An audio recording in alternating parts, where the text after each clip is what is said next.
திறமையான குள்ளன். ஏழை விறகுவெட்டி ஒருவன் தன் மனைவியுடன் வாழ்ந்து வந்தான். அவனுக்கு 7 மகன்கள் இருந்தனர். அவன் எவ்வளவோ கடுமையாக உழைத்தும் அவர்கள் பல நாட்கள் பட்டினி கிடந்தார்கள். ஒரு நாள் இரவு அவனுடைய மகன்கள் தூங்கிக் கொண்டிருந்தனர். மனைவி அவனிடம், நாம் எவ்வளவு காலம் துன்பப்படுவது? வயறார உண்டு எத்தனை நாட்கள் ஆகிறது? நம் மகன்களை காட்டில் விட்டுவிட்டு வந்துவிடுங்கள். இருப்பதை கொண்டு நாம் மகிழ்ச்சியாக வாழலாம் என்றாள். நீ சொன்னபடியே செய்கிறேன். நாளை அவர்களுக்கு உணவு சமைத்து வை என்றான் அவன். கடைசி மகனான குள்ளன் அவர்கள் பேசுவதை கேட்டுக்கொண்டிருந்தான். விடியற்காலையில் எல்லோருக்கும் முன் எழுந்தான் அவன். ஆற்றங்கரைக்கு சென்று அங்கிருந்த சிறு சிறு கூழாங்கற்களை எடுத்தான். சட்டை பை நிறைய அவற்றை போட்டு கொண்டான். வீடு திரும்பினான் அவன். தாயும் தந்தையும் அண்ணன்களும் அவனுக்காக காத்திருந்தனர். ஏன் இவ்வளவு நேரம்? அம்மாவிடம் உன் பங்கு அடையை வாங்கிக்கொள். காட்டில் சாப்பிடலாம். இன்று நாம் எல்லோரும் விறகு வெட்ட செல்கிறோம் என்றான் விறகுவெட்டி. எல்லோரும் மகிழ்ச்சியுடன் புறப்பட்டார்கள். கடைசியாக சென்றான் குள்ளன். தன் பையில் இருந்த கூழாங்கல்லை வழியெங்கும் போட்டுக்கொண்டு வந்தான். நீண்ட தூரம் நடந்து காட்டின் நடுப்பகுதிக்கு வந்தார்கள். இனி என்ன முயன்றாலும் தன் மகன்களால் வீட்டை அடைய முடியாது. அவர்களை ஏமாற்றி விட்டு புறப்பட வேண்டும் என்று நினைத்தான் அவன். நீங்கள் விளையாடி கொண்டிருங்கள். நான் சிறிது தூரம் சென்று நல்ல மரமா பார்த்து வெட்டுகிறேன். இருட்டியதும் வீட்டிற்கு புறப்படலாம் என்றான் அவன். அவர்களும் மகிழ்ச்சியாக விளையாடத் தொடங்கினார்கள். அருகில் இருந்த மரத்தில் ஒரு கட்டையை தொங்க விட்டான் அவன். காற்று அடிக்கும் போதெல்லாம் மரத்தில் அது மோதியது. விறகு வெட்டுவது போல் ஓசை கேட்டது. மகன்களுக்கு தெரியாமல் வீடு வந்து சேர்ந்தான் அவன். அவர்கள் நீண்ட நேரம் விளையாடி கொண்டிருந்தார்கள். இருட்டத் தொடங்கியது. தந்தையை அழைத்து கொண்டு வீட்டிற்கு செல்வோம் என்றான் மூத்தவன். எல்லோரும் விறகு வெட்டும் ஓசை கேட்ட இடத்திற்கு வந்தனர். ஐயோ, அப்பாவை காணோமே! இந்த காட்டிலிருந்து எப்படி வீட்டிற்கு செல்வது? கொடிய விலங்குகள் நம்மை கொன்று விடுமே, என்ன செய்வது என்று அலறினான் இரண்டாம் அவன். கவலைப்படாதீர்கள், இன்னும் சிறிது நேரத்தில் நிலவு வெளிச்சம் தெரியும். அதன் பிறகு நான் வழி காட்டுகிறேன். நாம் அனைவரும் வீட்டை அடையலாம் என்று ஆறுதல் சொன்னான் குள்ளன். நிலவு வெளிச்சம் பட்ட பகல் போல காய்ந்தது. வழி எங்கும் போட்டு வந்த கூழாங்கல்லை அடையாளமாக கொண்டு நடந்தான் குள்ளன். எல்லோரும் பின்தொடர்ந்தார்கள். வீட்டில் தன் மனைவியிடம், நம் குழந்தைகள் காட்டில் எப்படி தவிப்பார்களோ என்றான் அவன். எனக்கு மட்டும் வருத்தமில்லையா? நம் கண் எதிரில் ஏன் அவர்கள் துன்பப்பட வேண்டும்? அதனால்தான் அவர்களை காட்டில் விட்டுவிட்டு வரச் சொன்னேன். அவர்கள் எங்காவது நலமாக இருக்கட்டும். நான் உணவு சமைக்கிறேன், இருவரும் சாப்பிடலாம் என்றாள் அவள். நள்ளிரவு நேரம் இருவரும் சாப்பிட அமர்ந்தார்கள். கதவு தட்டும் ஓசை கேட்டது. இந்த நேரத்தில் யார்? கதவை திற என்றான் அவன். கதவை திறந்தாள் அவள். தன் மகன்களை கண்ட அவளுக்கு மகிழ்ச்சி தாங்கவில்லை. சமைத்து வைத்திருந்த உணவை அவர்களுக்கு பரிமாறினாள். சாப்பாடு முடிந்தது. நடந்து வந்த களைப்பால் அவர்கள் தூங்கத் தொடங்கினார்கள். விறகு வெட்டி அவன் மனைவிக்கும் சாப்பிட உணவில்லை. நம் மகன்கள் வந்து விட்டார்களே, இப்பொழுது என்ன செய்வது என்று கேட்டான் அவன். நிலவு வெளிச்சத்தில் வழி கண்டுபிடித்து வந்து விட்டார்கள். அமாவாசை என்று மீண்டும் அவர்களை அழைத்து செல்லுங்கள். இன்னும் அதிக தூரம் சென்று விட்டுவிட்டு வாருங்கள்.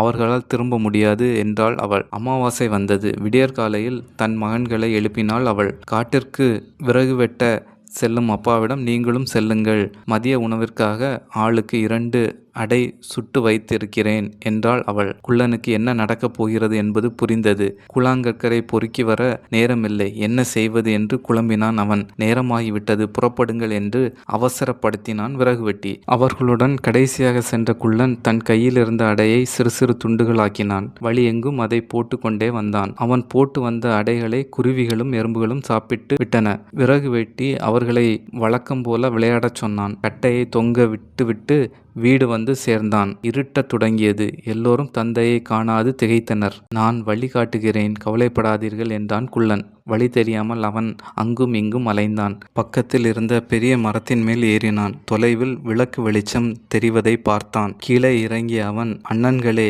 சிறிது தொலைவில் வெளிச்சம் தெரிகிறது. கண்டிப்பாக அங்கே வீடு இருக்க வேண்டும். நாம் அங்கே சென்று இன்றிரவு தங்குவோம் என்றான். எல்லோரும் வெளிச்சம் வந்த இடத்தை நோக்கி நடந்தார்கள். அவர்கள் கண்களுக்கு பெரிய வீடு தெரிந்தது. அது ஒரு அரக்கனின் வீடு. அரக்கனும் அவனுடைய 7 மகன்களும் வெளியே சென்றிருந்தார்கள். அரக்கனின் தாய் மட்டும் அப்பொழுது வீட்டில் இருந்தாள். குள்ளன் கதவை தட்டினான். அரக்கி கதவை திறந்தாள். 7 சிறுவர்களையும் பார்த்ததும் அவள் நாக்கில் எச்சில் ஊறியது. பாட்டி, இந்த காட்டில் நாங்கள் வழி தவறிவிட்டோம். இன்றிரவு மட்டும் இங்கே தங்கி செல்கிறோம் என்றான் குள்ளன். இங்கே நீங்கள் மகிழ்ச்சியாக தங்கலாம். இன்னும் சிறிது நேரத்தில் என் மகனும் பேரனும் வந்து விடுவார்கள். உங்களை பார்த்தால் அவர்கள் மகிழ்ச்சி அடைவார்கள். நீங்கள் களைப்பாக இருக்கிறீர்கள். அந்த அறை என் பேரன்கள் தூங்கும் அறை. அங்கே சென்று நிம்மதியாக தூங்குங்கள் என்று இனிமையாக பேசினாள் கிழவி. அவர்களும் அந்த அறையில் சென்று படுத்தார்கள். சிறிது நேரத்தில் அரக்கனும் 7 மகன்களும் அங்கே வந்தனர். 7 பேரன்களின் தலையிலும் கிரீடத்தை அணிவித்தாள் அவள். சென்று அவர்கள் பக்கத்தில் படுத்து தூங்குங்கள் என்றாள். அவர்களும் சென்று சிறுவர் பக்கத்தில் படுத்தனர். தன் மகனை பார்த்து கிழவி, இன்று நமக்கு நல்ல வேட்டை. 7 சிறுவர்கள் வழி தவறி இங்கே வந்திருக்கிறார்கள். அவர்களை ஏமாற்றி நம் பேரன்கள் தங்கும் அறையில் தூங்க வைத்திருக்கிறேன். பெரிய அண்டாவில் கறி குழம்பு வைக்கிறேன். குழம்பு கொதி வந்ததும் நீ அந்த 7 பேரையும் தூக்கி வந்து அதில் போடு. அவர்கள் நன்றாக வெந்ததும் நாம் வயிறார உண்போம். மீதி உள்ளதை பொழுது விடிந்ததும் பேரன்கள் சாப்பிடட்டும் என்றாள். அம்மா, எனக்கு பசி உயிர் போகிறது. சீக்கிரம் அண்டாவை அடுப்பில் வை. அந்த அறையில் என் மகன்களும் படுத்திருக்கிறார்களே. இருட்டில் எப்படி அந்த சிறுவர்களை மட்டும் தூக்கி வருவது? விழித்து கொண்டால் தப்பி விடுவார்களே என்று கேட்டான் அரக்கன். நீ எளிதாக அடையாளம் கண்டுபிடிக்க வேண்டும் என்பதற்காகத்தான் என் பேரனின் தலையில் மட்டும் கிரீடம் அணிந்துள்ளேன் என்றாள் அவள். குள்ளனுக்கு திடீரென விழிப்பு வந்தது. கிழவியின் 7 பேரன்களும் தலையில் கிரீடத்துடன் படுத்திருப்பது அவனுக்கு தெரிந்தது. ஏன் இவர்கள் கிரீடத்துடன் தூங்க வேண்டும்? ஏதோ சூழ்ச்சி நடக்கிறது என்பதை புரிந்து கொண்டான் அவன். அவர்கள் தலையில் இருந்த கிரீடத்தை எடுத்தான். தன் அண்ணன்களின் தலையில் அவற்றை அணிவித்தான். தன் தலையிலும் கிரீடத்தை அணிந்து கொண்டான். என்ன நடக்கிறது என்பதை விழித்திருந்து பார்த்தான். சிறிது நேரத்தில் அரக்கன் உள்ளே நுழைந்தான். கிரீடம் அணிந்திராத சிறுவர்களை ஒவ்வொன்றாக தூக்கிச் சென்றான். கொதிக்கும் குழம்பில் அவர்களை போட்டான். நடந்ததை பார்த்த குள்ளன் திகைத்தான். தன் அண்ணன்களை மெதுவாக எழுப்பிய அவன், அரக்கனின் வீட்டில் சிக்கி கொண்டோம். உடனே தப்பி செல்ல வேண்டும். இல்லாவிட்டால் நம்மை கொன்று விடுவார்கள் என்றான். இதை கேட்டு எல்லோரும் பயந்தனர். அங்கிருந்து ஓட்டம் பிடித்தனர். சமைத்த கரியை அரக்கனும் கிழவியும் சுவைத்து சாப்பிட்டார்கள். பிறகு இருவரும் குறட்டை விட்டு தூங்கத் தொடங்கினார்கள். பொழுது விடிந்தது. அரக்கனை எழுப்பினாள் கிழவி. என் பேரன்களை அழைத்து வா, அவர்களும் மகிழ்ச்சியாக சாப்பிடட்டும் என்றாள். அறைக்கு நுழைந்த அவன், அம்மா, இங்கு யாருமே இல்லையே என்று அலறினான். அங்கு வந்த அவளுக்கு உண்மை புரிந்தது. ஐயோ, அந்த சிறுவர்கள் நம்மை ஏமாற்றி விட்டார்கள். நம் குழந்தைகளை கொன்று நாமே தின்று இருக்கிறோம் என்று வாயிலும் வயிற்றிலும் அடித்து கொண்டு அழுதாள். கொதிக்கும் குழம்பில் என் குழந்தையா போட்டேன், அவர்களையா சாப்பிட்டேன்? என்ன கொடுமை இது! இனி நான் என்ன செய்வேன் என்று சுவரில் மோதிக்கொண்டு அழுதாள் அவள். இருவரும் நீண்ட நேரம் அழுதார்கள். ஒருவாறு மனம் தேறிய அரக்கன், என் குழந்தைகளை கொன்றவர்கள் அந்த சிறுவர்கள்தான். என்னிடம் இருந்து அவர்கள் தப்ப முடியாது. எங்கிருந்தாலும் அவர்களை தேடி கண்டுபிடிப்பேன். கொன்று தின்று பழி தீர்ப்பேன் என்று கோபத்தில் பற்களை நரநரவென்று கடித்தான். என் மந்திர செருப்பை கொண்டு வா என்று கத்தினான் அவன். கிழவியும் செருப்பை கொண்டு வந்தாள். அதை போட்டுக்கொண்டு புறப்பட்டான் அவன். அரக்கன் தேடி வருவான். நம்மை பிடித்தால் கொன்று விடுவான். வேகமாக ஓடுவோம் என்றான் குள்ளன். எல்லோரும் நீண்ட தூரம் வந்தனர். என்னால் ஒரு அடி கூட எடுத்து வைக்க முடியவில்லை என்றான் மூத்தவன். அரக்கன் இனி நம்மை துரத்த முடியாது. எதற்கும் பாதுகாப்பாக இங்கிருக்கும் குகைக்குள் பதுங்கிக் கொள்வோம். யாராலும் கண்டுபிடிக்க முடியாது என்றான் குள்ளன். எல்லோரும் பதுங்கி கொண்டனர். அரக்கனின் காலடி ஓசை அவர்களுக்கு கேட்டது. எல்லோரும் நடுங்கினார்கள். அங்கு வந்த அரக்கன் எல்லா திசையிலும் பார்த்தான். அவர்கள் பதுங்கி இருப்பது அவனுக்கு கண்களுக்கு தெரியவில்லை. ஏ மந்திர செருப்பே, இங்குதான் அவர்கள் இருப்பார்கள் என்று என்னை அழைத்து வந்தாயே. இங்கு அவர்களை காணோமே. நீயும் என்னை ஏமாற்றுகிறாயா என்று சொல்லிவிட்டு அங்கேயே படுத்தான். களைப்படைந்த அவன் குறட்டை விட்டு தூங்கத் தொடங்கினான். இதை பார்த்ததும் குள்ளன், அரக்கன் தூங்குகிறான். அவ்வளவு சீக்கிரம் எழுந்திருக்க மாட்டான். நீங்கள் சத்தம் போடாமல் இங்கேயே இருங்கள். மந்திர செருப்பை அணிந்து நான் அரக்கன் வீட்டிற்கு செல்கிறேன். அங்கிருந்து ஏராளமான பொருள் கொண்டு வருகிறேன். பிறகு நாம் அனைவரும் நம் வீட்டிற்கு செல்வோம் என்றான்.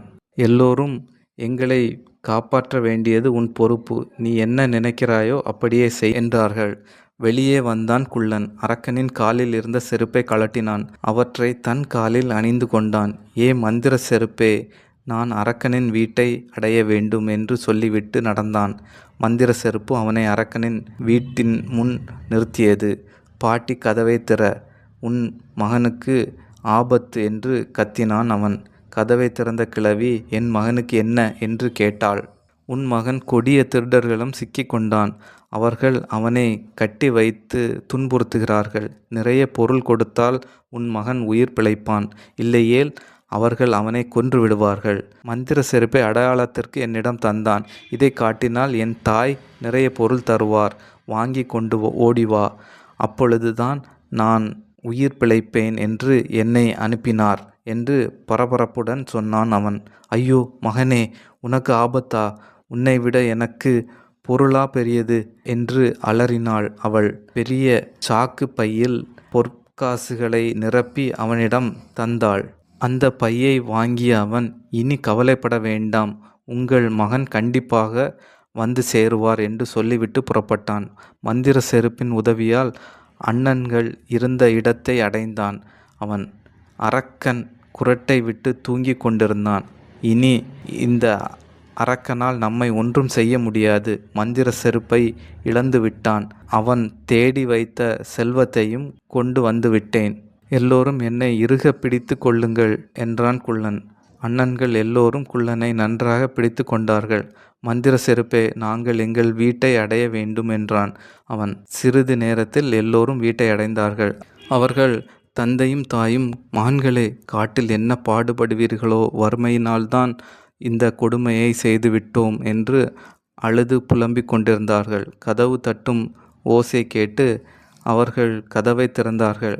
7 மகன்களும் நிற்பதைக் கண்டு அவர்கள் கட்டி தழுவி கொண்டார்கள். அம்மா, இனி நமக்கு வறுமையே இல்லை. பல தலைமுறைக்கு தேவையான பொற்காசுகளுடன் வந்திருக்கிறோம் என்றான் குள்ளன்.